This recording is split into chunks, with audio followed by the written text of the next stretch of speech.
Bienvenidos a Club de Prensa en NTN 24. Transmitimos desde Washington, a 3 cuadras de la Casa Blanca. No olviden ustedes que al final de este programa pueden encontrarlo completo, pueden encontrar apartes en nuestra página de Facebook, también por nuestra cuenta de Twitter, y el audio, el podcast, lo pueden escuchar en SoundCloud.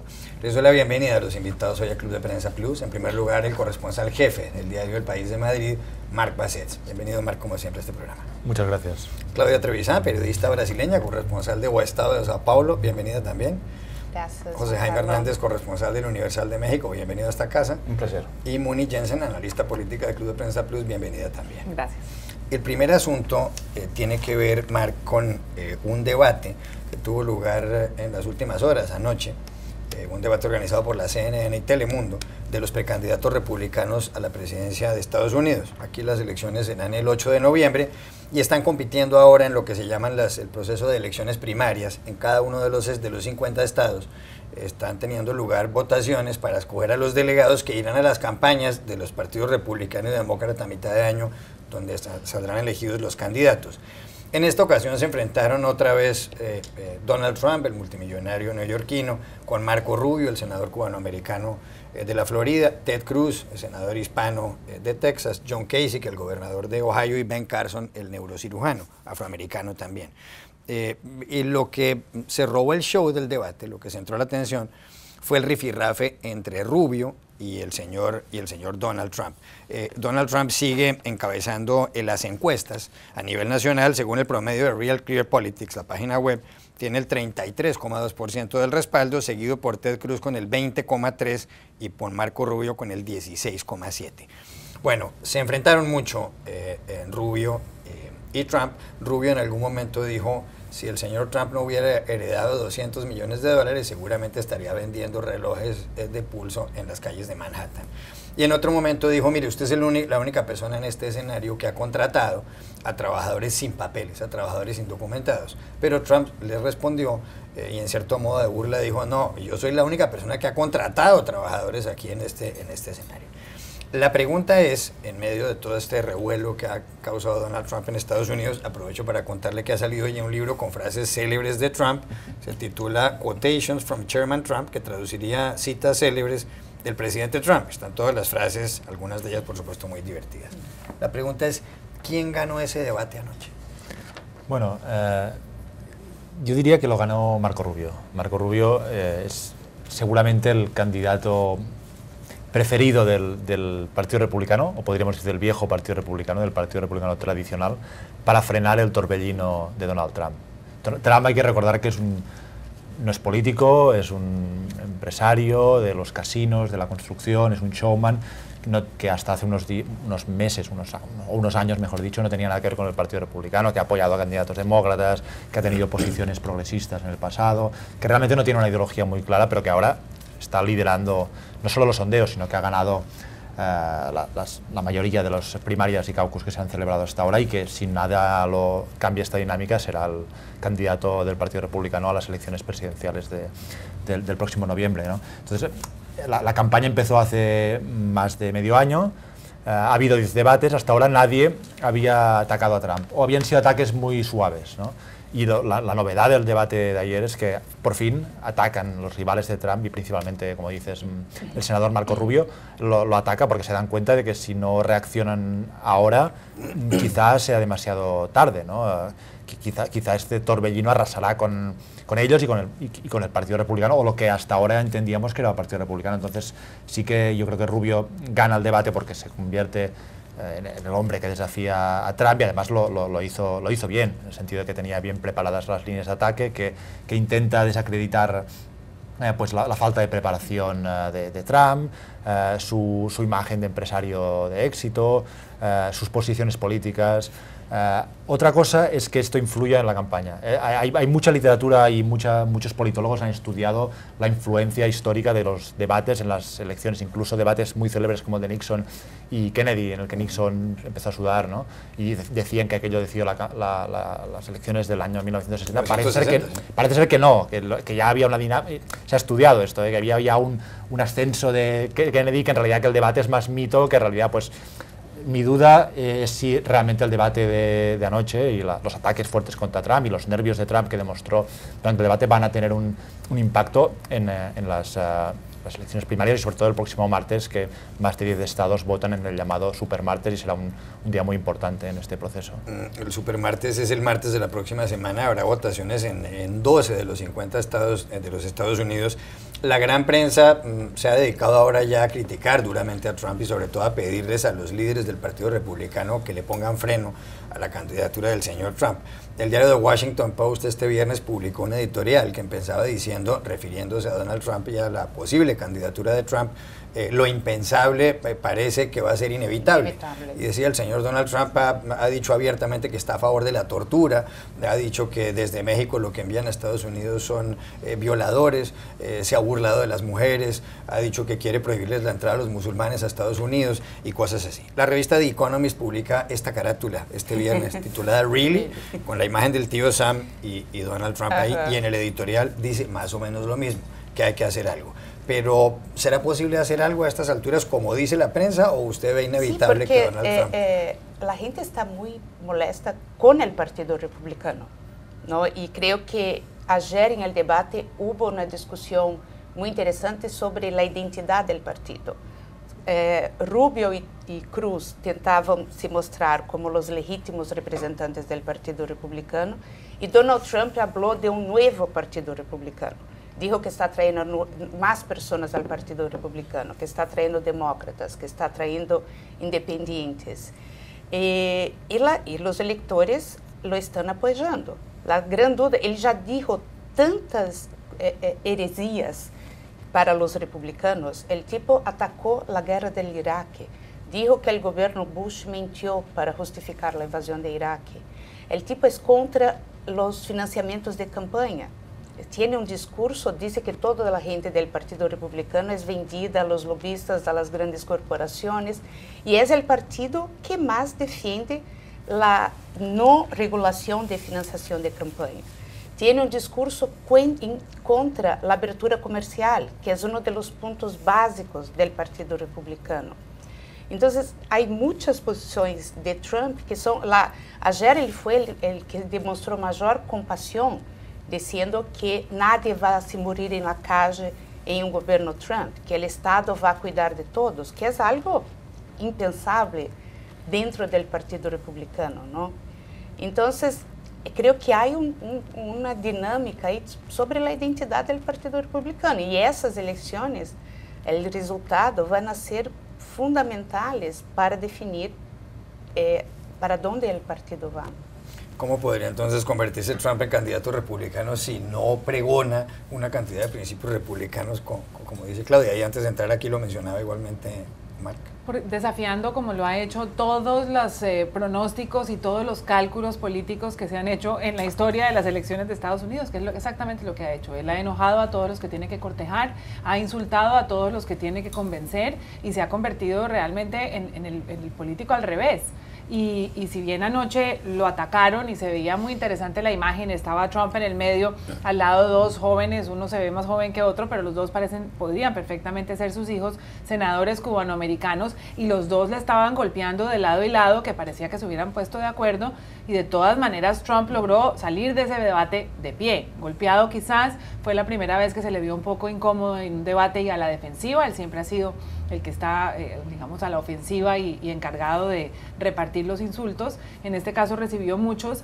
Marco Rubio brilló, como lo dijo Marc, sin duda, fue su mejor debate, era el debate más importante en el estado más importante antes de la fecha más importante de la campaña, Texas, y ese buen desempeño creo que le va a servir para ganar unos puntos a las encuestas. Sin embargo, detener a Trump es como detener una aplanadora con un triciclo, y si el señor Rubio pues manejó muy bien su triciclo ayer, pero yo no sé si será muy tarde para lograr lo que se propuso. Había hoy una columna de Frank Bruni en el New York Times que dice que detrás de esa agresividad de los dos candidatos cubanoamericanos hay una especie de desesperación, y esa es la desesperación a la que hace eco el Partido Republicano y en general todos los Estados Unidos al ver que esta aplanadora está avanzando mucho. En México ha habido mucha tensión a la campaña del señor Trump, no solamente porque desde el mismo día en que él la lanzó, él la presentó pues insultó a los mexicanos, diciendo que de allá, repito, envían a Estados Unidos alguna buena gente, pero en general violadores y delincuentes. Ha dicho reiteradamente el señor Donald Trump que él va a terminar de construir el muro que divide a Estados Unidos y a México en la frontera. Y además siempre ha dicho que quienes van a pagar por ese muro van a ser los mexicanos, va a ser México, y lo repite una y otra vez en las manifestaciones públicas. Este jueves entrevistó el periodista Jorge Ramos, de la cadena Univisión, a Vicente Fox, expresidente mexicano. Una entrevista en inglés. Y entonces en la entrevista el señor Fox dice, yo declaro que yo no voy a pagar por ese maldito muro. En realidad no dijo maldito, lo dijo con la palabra que empieza por la palabra P de pero. Dijo, yo no voy a pagar por ese muro. Y cuando Jorge Ramos le preguntó al señor Vicente Fox si él cree que Donald Trump va a ser presidente de Estados Unidos, Fox dijo que eso es imposible, que la democracia no puede elegir a unas personas que están completamente locas como Trump y que además no saben qué está ocurriendo en el mundo. ¿Eso que le dijo Fox a Trump perjudica al multimillonario neoyorquino precandidato republicano o lo favorece? No, yo creo que lo favoreció, principalmente entre la base conservadora. No cabe duda que yo creo que Trump le dijo ayer, sin decírselo a Vicente Fox, thank you very much, muchas gracias por este ataque porque beneficia a mis intereses. Ahora, pero también lo interesante del caso es que este ataque de Fox a Trump le permitió a Marco Rubio dejar al descubierto un flanco interesante, que es el flanco de todas las contradicciones del discurso de Trump, principalmente el tema del muro. Cuando el tema del muro dice, si usted construyera el muro como ha construido las torres Trump, seguramente emplearía a trabajadores indocumentados, cosa que ha hecho Trump. Si usted quiere iniciar una guerra comercial con México, se estaría dando un tiro en el pie. ¿Por qué? Porque sus trajes y sus corbatas son hechas en México y en China. Yo creo que este ataque, esta pelea con México va a ser aprovechada por Marco Rubio para tratar de dejar al descubierto la doble cara, la hipocresía de Donald Trump. Y por otro lado, yo coincido en que ayer fue un debate en el que nadie, y yo creo que ese es el gran problema, nadie consiguió darle un KO, nadie consiguió mandar a la lona a Donald Trump, y yo creo que va a ser muy difícil que alguien lo pueda mandar. Y yo creo que esto ha puesto muy nervioso al Partido Republicano. Hay ya serias pláticas al interior del partido viendo de qué manera pueden llegar a una convención en la que se tenga que negociar. Pero claro, tenemos un problema, bueno, dos problemas. El próximo supermartes están en disputa 12 estados y hay un total de aproximadamente 600 delegados. Si Donald Trump consigue la mayoría de estos y acumula el 15 de marzo y antes el 8 de marzo, la mayoría de los delegados, yo encuentro muy difícil que alguien lo pueda realmente descarrilar de la nominación presidencial en Cleveland. No, una cosa llamativa del debate, que lo apuntabas, Claudia, es que Marco Rubio y Ted Cruz atacaron a Donald Trump no por sus posiciones más extremas.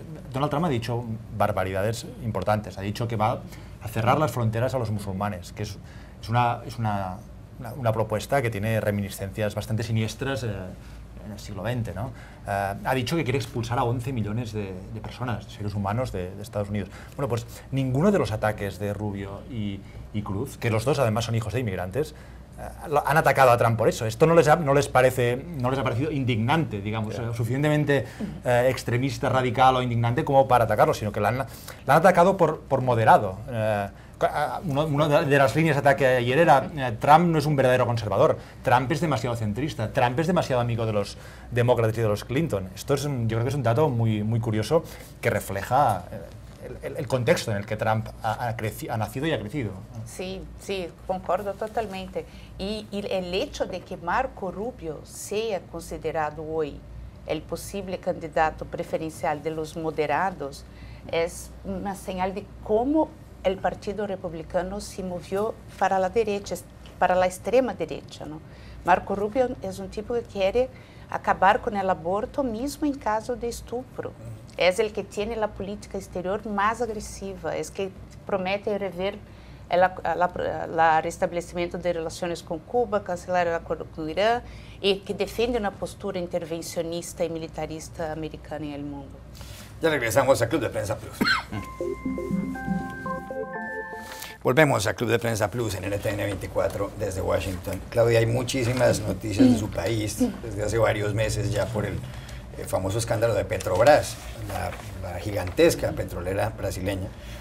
Ha habido acusaciones, allá hay varios detenidos por una red de sobornos que tienen que ver con contratos de Petrobras que presuntamente han favorecido a miembros del Partido de los Trabajadores, el partido al que pertenece la presidenta Dilma Rousseff, al que pertenece también el expresidente Lula da Silva. De hecho, la señora Rousseff fue presidenta de la Junta Directiva de Petrobras. En medio de ese entramado, ha habido también acusaciones muy serias contra directivos de Odebrecht, la constructora más grande del Brasil, una de las más grandes del mundo. De hecho, Marcelo Odebrecht, uno de sus altos directivos, está en prisión desde el pasado mes de junio.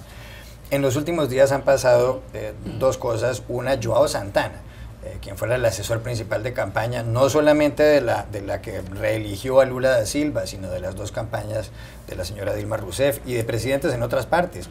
La campaña de Hugo Chávez en el año 2012 la ayudó a hacer el señor João Santana, una campaña de Mauricio Funes en El Salvador también, una campaña de Danilo Medina, el presidente dominicano, igualmente, y usted acaba de pasar por Santo Domingo a raíz de todas estas noticias. Pues el señor Santana está ahora en prisión y la esposa del señor Santana, Mónica Maura, ha revelado en las últimas horas un asunto que está en su periódico en el estado de Sao Paulo, porque según ella, dineros que fueron canalizados de manera ilegal a través de todo este entramado fueron a parar a la campaña del presidente Hugo Chávez en Venezuela, en la última campaña que él llevó adelante. Se habla de 750 millones de dólares. La campaña de Hugo Chávez costó 35 millones de dólares y se habla ahí de ese dinero. Y se ha dicho también que parte de los dineros de Odebrecht fueron a parar al Perú, a la campaña de Ollanta Humala, el presidente saliente. ¿Qué tanto daño le puede causar de aquí en adelante a Dilma Rousseff todo lo que está pasando? Porque la popularidad de ella está por los suelos. Hay gente que dice que hay que iniciarle un proceso de enjuiciamiento político, pero ¿qué consecuencias puede tener esto y hasta dónde puede llegar? No, las consecuencias son muy graves para ella. La presión por el impeachment de la presidenta se había disminuido en los últimos meses, las últimas semanas. Se hablaba más de un juicio que hay en la Corte Electoral sobre su financiamiento de campaña. Pero la idea de que la presidenta iba a ser afastada había perdido un poco fuerza. Pero la prisión de João Santana, que fue su principal asesor de campaña, reacendió la discusión sobre el afastamiento de la presidenta. Y la gran cuestión es si él puede hacer una vinculación entre recursos que fueron desviados de Petrobras y en ese esquema de corrupción y recursos que financiaron la campaña de la presidenta. Si hubiera la comprobación que hubo recursos que salieron de ese esquema para la campaña de Dilma, eso puede ser llevar o al impeachment o al rechazo de las cuentas de la presidenta por el Tribunal Electoral y la anulación de su elección. Impresionante nuevamente los alcances que tiene esta investigación de la operación Lava-Jato. Hay otras personas que han sido llamadas a investigación, el ministro de Educación actual del Brasil, el alcalde de Sao Paulo y un senador del PSDB, el partido de oposición, que fue la fórmula presidencial de Aécio Neves, que fue quien compitió en la última campaña contra Dilma Rousseff. Y también me impresiona el alcance de las actividades de Odebrecht en América Latina. Casi que si uno establece una correlación entre el número de obras que tiene Odebrecht en cada país y los candidatos presidenciales o presidentes que están en este momento involucrados en cuestionamientos sobre sobornos, uno no sabe dónde va a parar realmente, y no sé si la justicia brasileña o si lo va a tomar otro instrumento jurídico, va a seguir investigando estos casos, porque parecería realmente existir una correlación. Sí, hay una correlación también un poco entre la actuación de João Santana en la República Dominicana. Él hizo la campaña del presidente y Odebrecht tiene una presencia muy grande allá. En Venezuela pasó lo mismo, en Angola pasó lo mismo. Ellos tienen carteras de clientes que son coincidentes. Y la sospecha es de que Odebrecht sobrevalúa el precio de obras públicas y usa ese sobrevalor para pagar a los servicios de João Santana. Jaime Hernández. No, pues esto demuestra que la corrupción no excluye a nadie. El financiamiento incluso de la campaña de Hugo Chávez en Venezuela demuestra hasta qué punto este esquema, esta ingeniería realmente pone al descubierto o desnuda a estos gobiernos que de alguna manera llegaron al poder en defensa de unos ideales con una carta de ética, derechos humanos, y mira, un poco escarbas y mira lo que queda al descubierto.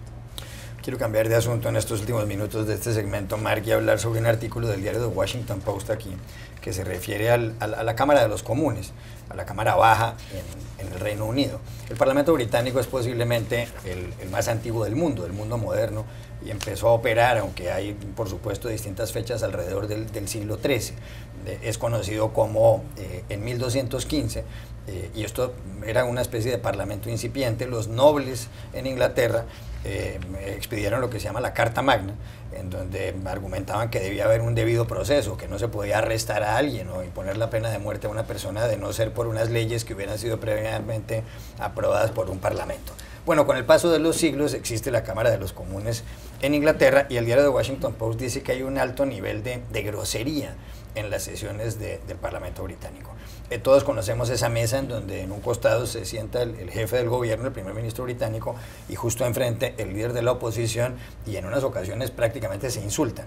El anterior líder de la oposición, Ed Miliband, oía palabras muy fuertes de parte de David Cameron, el primer ministro conservador, que le decía: usted es un idiota balbuceante, por ejemplo. Y en los últimos días ha ocurrido prácticamente lo mismo. La madre de Cameron firmó recientemente un manifiesto en contra de unos recortes presupuestales que él quiere hacer, y en los últimos días, cuando estaba hablando el señor Cameron sobre el asunto, alguien le gritó: mire, pregúntele a su mamá. Ese tipo de cosas pasan en el Parlamento británico. ¿Es esto un error que ocurra esto? ¿Muestra una degradación de los cuerpos legislativos, o por el contrario, esto refuerza la tesis que tiene alguien en Europa de una frase que dice: un parlamento es una guerra civil incruenta? ¿Sí? O los parlamentos está para que uno se diga todo eso sin pegarse tiros. Bueno, es que hay una tradición, como recuerdas, de siglos de parlamentarismo en Gran Bretaña, y forma parte de esta tradición, este tono bronco y brusco en el Parlamento. Yo creo que en el caso británico además es particular, porque forma parte del juego y del teatro estos ataques y este tono, ¿no? Es una especie de grosería irónica. Todos saben que están en un ámbito en el que hay una tradición de hacer estas cosas y se hacen, y a la parte es un poco una válvula de escape, ¿no? Bueno, es decir, un país, esta guerra civil incruenta, ¿no? Un país en el que se discute de esta manera y los políticos se tratan de esta manera en el Parlamento, pues no lo hacen, no se atacan así en otros ámbitos, ¿no? Yo creo que entra dentro de los códigos de la democracia, y además es verdad que es un espectáculo democrático muy entretenido. Bueno, fue el primer reality que yo vi en mi vida. Fueron las sesiones televisadas de la Cámara de los Comunes, donde parecía mentira que eso fuera realmente un foro político y no parte de la ficción. Lo que pasa es que también hay que relacionar estos insultos y esta forma el ingenio al insultar también con la evolución del humor británico, y con el concepto del wit o el ingenio británico que está presente fuera y dentro del Parlamento. Y leía un poco, y eso aparentemente se debe a la estabilidad histórica de la sociedad británica, y cómo se desarrolló una especie de tendencia a burlarse de lo cotidiano, con mucha sutileza, con mucho ingenio y con mucho veneno. Y yo creo que una extrema representación de eso está justamente en estas sesiones del Parlamento. Es importante que haya mala leche en las sesiones parlamentarias, pero que no se den puños. Ya regresamos a Club de Prensa Plus. Volvemos a Club de Prensa Plus en NTN 24 desde Washington. Mark Bassett, ¿para quién fue esta semana una semana nefasta, una semana fatal? Ha sido una mala semana para Donald Trump, el favorito para la nominación del Partido Republicano en Estados Unidos, porque por primera vez desde que el pasado junio, él empezó la campaña, por primera vez ha tenido que afrontar y sufrir ataques duros, frontales, y ataques durísimos contra su persona, su credibilidad como político, sus negocios, los impuestos que ha pagado o que ha dejado de pagar, su falta de una línea clara política. Es la primera vez que de verdad alguien cuestiona en el Partido Republicano a Donald Trump. Será difícil que esto tenga un efecto directo y claro en la campaña y en las próximas votaciones, pero de todas maneras es interesante ver cómo este personaje, que ha reinado casi sin oposición en los últimos meses en la política estadounidense, cómo gestiona este estatus de líder cuestionado y quizá vulnerable. Claudia Trevisan, ¿para quién fue esta semana una semana fatal?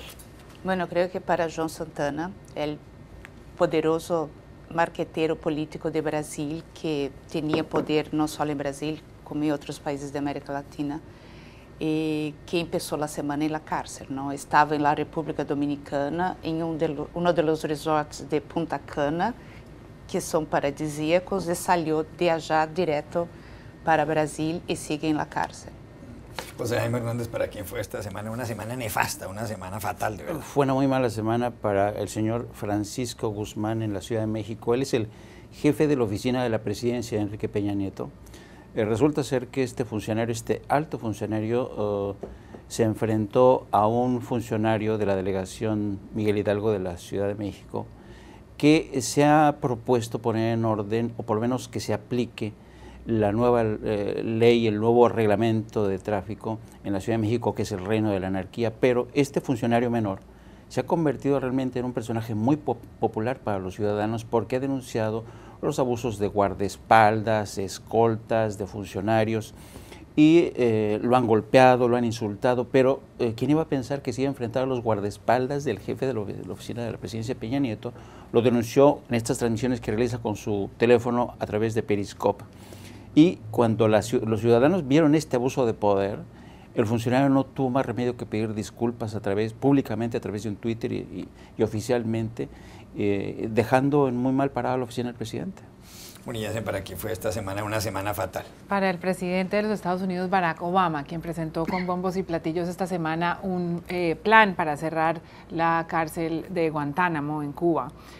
Primero, ha tardado 7 años en hacer un anuncio de esta naturaleza, que fue una de sus principales promesas de campaña, pero en el afán de tratar de, digamos, terminar el listado de asuntos pendientes, no se molestó por pensar realmente en cuál era la forma en que iba a cerrar esta prisión. En primer lugar, políticamente, no hay una viabilidad de que el Congreso apruebe esta propuesta de Obama. Él lo sabía cuando hizo el anuncio, muy seguramente, a menos que sea tan ingenuo después de 7 años de presidencia de creer que el Congreso le va a aprobar eso. Pero lo peor es que también recibió críticas por parte de su propio partido por no haber contemplado asuntos de procedimiento, de cómo iba a transferir algunos presos, 60 de los cuales tendrían que entrar a territorio americano, lo cual lo que parece es que está mudando un problema de Cuba a territorio de Estados Unidos sin resolver temas importantes humanitarios como la detención indefinida, como el tratamiento de estos presos, como los juicios que se puedan hacer. Obama se precipitó, trató de hacer una jugada política, trató de quedar bien con su gente, y creo que se precipitó de una manera irresponsable. Gracias por haber estado aquí, Muni Jensen, José Jaime Hernández, Claudia Trevisan y Marc Balcells. Y ustedes no se vayan enseguida. Miguel Enrique Otero, el director del diario El Nacional de Caracas. Volvemos a Club de Prensa Plus en NTN 24 y tenemos ahora a un periodista muy especial. Se trata del director del diario El Nacional de Caracas, Miguel Enrique Otero. Bienvenido a esta mesa, como siempre, Miguel Enrique. Encantado de estar aquí, por supuesto. Hay muchas noticias de su país, algunas preocupan bastante. En las últimas horas, por ejemplo, escuchamos cómo en las panaderías en Venezuela están empezando a limitar el número de barras de pan que la gente puede comprar. Y por otro lado, el Centro de Documentación y Análisis Social de la Federación Venezolana de Maestros ha hecho un cálculo sobre el aumento de los precios de lo que se llama la canasta alimentaria o la canasta familiar. Y ese aumento de un año a otro ha sido del 482%. ¿Cómo vive esta situación un venezolano promedio, un habitante de Maracaibo o de Caracas o de Mérida?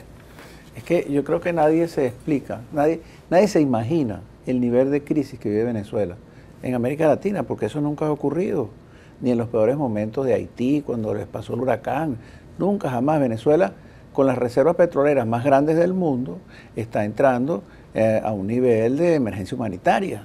Eso no es inconcebible, o sea, porque no es solamente el tema de la inflación, que ya va por más del 300%, con un poder adquisitivo del bolívar que está prácticamente desaparecido, y sino también el desabastecimiento. El modelo de Chávez acabó con el sector productivo venezolano, sustituyó por importaciones, todo se importa. Pero claro, eso funcionaba cuando el precio del barril petrolero subía. En lo que el barril petrolero baja, ellos quisieron mantener eso endeudándose, ahora no pueden endeudarse más y no pueden importar las cosas. Entonces el desabastecimiento es absolutamente terrible. Pero eso hay que sumarle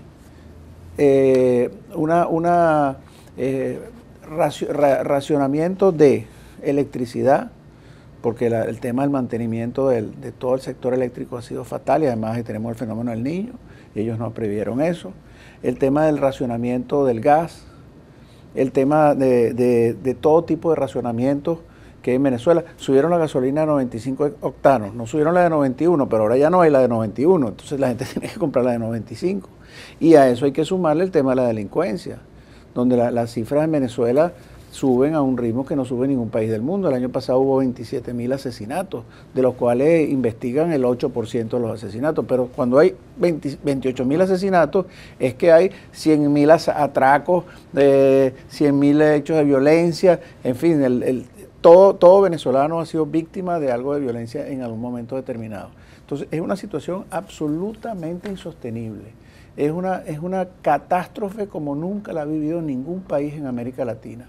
Y eso es algo que no va a durar mucho, porque el gobierno cuando hace un mini ajuste, es un mini ajuste que no significa recuperar la economía, aumentar el sector productivo, sino son pequeñas cosas, quizás las hacen para aparentar un ajuste para que los chinos les sigan prestando dinero, en realidad no lo sé, pero no es nada, no hacen ningún ajuste, ninguna línea económica que implique crecimiento, absolutamente nada. Esa es la situación. El presidente Nicolás Maduro anunció una serie de medidas económicas recientemente, como un aumento del salario mínimo, un aumento en el precio de la gasolina, como decía usted. ¿Eso no sirve para nada? ¿Son paños de agua tibia? Eso, si no está acompañado de un mejoramiento de las reglas para la inversión, de una imagen, cambiar la imagen a nivel internacional, de acabar con una cantidad de trabas que hay en Venezuela, donde el gobierno tendría que realmente ofrecer disposición para la inversión y para la producción nacional. La Asamblea está aprobando una ley para la producción nacional, y el chavismo, el madurismo, la sabotea. O sea, no piensan cumplirla. Entonces, el tema de lo que hay que hacer en un país, en una crisis como esta, para retomar la economía, Venezuela no lo hace ni remotamente. ¿No? O sea, es como un autosuicidio gigantesco, como decía el presidente Pérez. ¿Por qué si hay tanto descontento en Venezuela y si la situación es tan grave? Y si incluso hay racionamiento de energía en los centros comerciales, solamente hay luz en determinadas horas del día o energía eléctrica, la gente no se echa a las calles. Bueno, yo creo que es un problema de tiempo, porque el descontento es muy grande y hay mini eventos de saqueos y Claro, saquear en Venezuela no es lo mismo de saquear cuando el 27 de febrero que le pasó a Carlos Andrés Pérez, porque ¿qué van a saquear si en el automercado no hay nada? Entonces la gente no saquea. Saquean a los camiones, se arman trifulcas en las colas, pero esa explosión de saqueos no creo que ocurra. Lo que sí es que tiene una población muy descontenta, muy a nivel de protesta permanente, y eso, si no hay una solución institucional a esto, eso en algún momento va a explotar.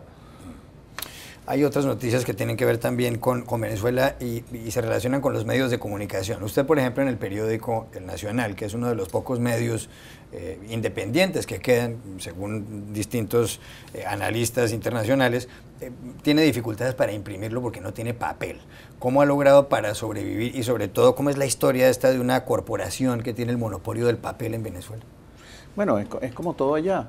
El régimen tiene una línea para ir reduciendo la libertad de expresión, pero lo hace de tal manera que va dejando unas pequeñas ventanas. Entonces, en el tema del papel, ellos tienen un monopolio de importación de papel que no le da papel. A nosotros nunca nos han vendido una bobina, nosotros hemos sobrevivido gracias a préstamos de periódicos en el continente, pero en la práctica ellos no le dan papel suficiente a los periódicos independientes que todavía existen, son periódicos de provincia. Entonces, el tema del papel es un tema grave para la producción de periódicos. Pero es que además, si sumamos a eso el tema de la radio y la televisión, tenemos 800 estaciones de radio con las concesiones vencidas y casi todas las estaciones de televisión con las concesiones vencidas, y entonces el organismo regulador que se llama CONATEL es el instrumento de extorsión más grande que tiene el gobierno venezolano, porque cualquiera que saca algo en una estación de radio que no les gusta, le dicen, mira, ustedes no tienen concesión, le vamos a quitar la señal. Entonces los medios de comunicación en Venezuela están en una gran medida silenciados por el gobierno. Aparte de que están los medios oficiales, el 40% del territorio nacional solo tiene acceso a medios oficiales. Entonces la libertad de expresión en Venezuela está reducida a su mínima expresión. Con respecto a la inseguridad, usted mencionaba que en el último año en Venezuela ha habido 27.000 homicidios. Ya hay estadísticas que dicen que Caracas es la ciudad más violenta del mundo, claro, donde hay mayor peligro de caer víctima de un asesinato o de un homicidio. ¿Es que el gobierno no toma ninguna medida encaminada a reducir esto? ¿Es que se quedan de brazos cruzados? ¿O qué se les fue de las manos. La inseguridad en Venezuela es una política de Estado. Ellos lograron que 1.300.000 venezolanos se fueran del país básicamente por el tema de la inseguridad personal. Preguntas a cualquier venezolano aquí en Washington, en Miami, en Madrid, se fue porque los secuestraron, los atracaron, la violencia. Entonces, eso se le fue de las manos. Porque claro, también la inseguridad va contra los chavistas y es indiscriminado. Pero la inseguridad en Venezuela es una política de Estado. El pasado 6 de diciembre hubo elecciones legislativas en Venezuela, elecciones para la Asamblea Nacional, que es el Parlamento, y ganó arrolladoramente la oposición. Los partidos que integran esa coalición que está en contra políticamente del presidente Nicolás Maduro, incluso, repito, con unas mayorías muy altas. Por ejemplo, el Parlamento o la Asamblea Nacional aprobó una ley de amnistía, y mediante esa ley lo que se pretende es que personas como Leopoldo López, uno de los jefes de la oposición, que está en la cárcel hace ya bastante tiempo, se acaba de cumplir un nuevo aniversario ahora el pasado mes de febrero, pueda salir a la calle. Incluso uno de los fiscales, del proceso contra Leopoldo López ha dicho que todo fue un montaje. ONGs de derechos humanos dicen que todo ha sido un montaje, que realmente no hay mérito para tener a Leopoldo López en la oposición. ¿Por qué si la Asamblea Nacional aprueba esta ley y se supone que el presidente Nicolás Maduro está obligado a firmarla, y personas como Leopoldo López o algunos estudiantes que están en prisión también deberían salir a la calle, eso no ha pasado? Pero lo que es relevante en esta situación es que la oposición ganó aplastantemente la elección parlamentaria, sin tomar en cuenta el 5 o 8% de fraude electoral que hace el gobierno siempre, y sin tomar en cuenta el 1.300.000 venezolanos que viven fuera, que un 95% son opositores. O sea que la proporción de venezolanos partidarios de Maduro es chiquitico. Ahora, ¿qué es lo que pasa? Que hay una confrontación institucional. Hasta ahora, todo lo que aprueba la Asamblea, con esa mayoría, el gobierno dice, no la acatamos. No van a las interpelaciones a los ministros, no aplican las leyes que aprueba la Asamblea. O sea, vamos a una situación en la cual la Asamblea la están convirtiendo en un ente mediático. O sea, es una crisis institucional muy grande. El gobierno tiene el apoyo del Tribunal Supremo de Justicia, que lo nombraron con una cantidad de abogados chavistas. Pero en todo caso, la voluntad popular está en esa asamblea con mayoría calificada de la oposición. Entonces vamos a una confrontación institucional que no sé hasta dónde va a terminar, porque hasta ahora las expectativas de los venezolanos y del mundo, o sea, de la comunidad internacional, del sector militar, de todo el mundo, es que la Asamblea va a resolver el problema, y hay un acuerdo entre todos los partidos de oposición en buscar una salida institucional a Maduro para que renuncie, o para un referéndum revocatorio, cualquiera de esos esquemas institucionales.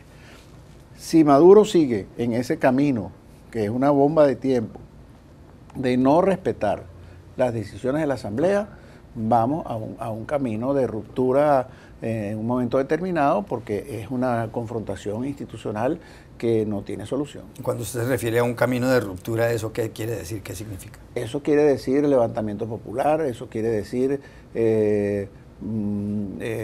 una situación cívico-militar, eso quiere decir cualquiera de esos tipos de soluciones en América Latina que se producen cuando algo llega a una situación como esta. ¿Usted teme que llegue a haber un golpe militar en Venezuela? Bueno, puede haberlo. Todos los países de América Latina están sujetos a esas confrontaciones indeseables en un momento determinado, pero la situación de Venezuela es algo verdaderamente terrible porque es una mega crisis como no la vivió ningún país en América Latina, y es un gobierno encerrado en decirle que no a una mayoría democrática, constitucional e institucional que está luchando por cambiar las cosas. Las próximas elecciones presidenciales en Venezuela serán en el año 2018. ¿Usted cree que Maduro termina el periodo? Yo no creo que termine el periodo. Cualquier proceso electoral que se genere entre hoy y el 2018, ya sea estas salidas constitucionales para el régimen o las elecciones presidenciales, no hay manera en que Maduro las gane. O sea, yo espero que lleguemos a la elección presidencial y espero que sea la vida lógica para salir de este problema. Pero en términos reales, la situación es una situación absolutamente cerrada en cuanto a un gobierno que no quiere entender que ya no solamente no es mayoría, sino que es una minoría insignificante. Le quiero hacer una pregunta sobre una noticia de las últimas horas. En el Brasil fue detenido João Santana, un hombre que fue el cerebro de campañas presidenciales de personas como Lula da Silva en ese país, o como Dilma Rousseff, la actual presidenta. Pero el señor Santana también fue el cerebro de la campaña presidencial de Hugo Chávez, el presidente venezolano del año 2012. La esposa del señor Santana ha revelado en los últimos minutos que pueden haber ido a parar a través de una red de sobornos relacionada con Petrobras, la petrolera brasileña, y con Odebrecht, la gran constructora brasileña también, que es uno de los gigantes de la construcción en América Latina. Pueden haber ido a parar varios miles de dólares, decenas de miles de dólares, a la campaña de Chávez del año 2012. ¿Le sorprende esa información? ¿Usted la cree cierta? No me sorprende. El tema con el régimen chavista es que es un régimen que no tiene gestión. Las únicas cosas que se hicieron fueron las que hizo Odebrecht, que están marcadas por una gran corrupción, y no a nadie le extrañaría que la cantidad de dinero que se manejó para esas 2 o 3 obras, son las únicas que hizo el régimen, hayan estado estigmatizadas por estos pagos de soborno. Y claro, en Venezuela las cifras están dentro de una caja negra y no hay manera de investigar nada. Los temas de corrupción salen porque a un señor se le abrieron una maleta llegando a Buenos Aires, porque Odebrecht lo están investigando en Brasil. Siempre los temas de corrupción salen por cuestiones externas a Venezuela, pero el día que abran la olla de presión, el día que se abra eso en Venezuela, eso va a ser terrible, porque ahí este es un gobierno que llegó luchando contra la corrupción y ha sido el gobierno más corrupto en toda la historia venezolana. Gracias por haber estado aquí. Gracias. Y a ustedes hasta la próxima semana.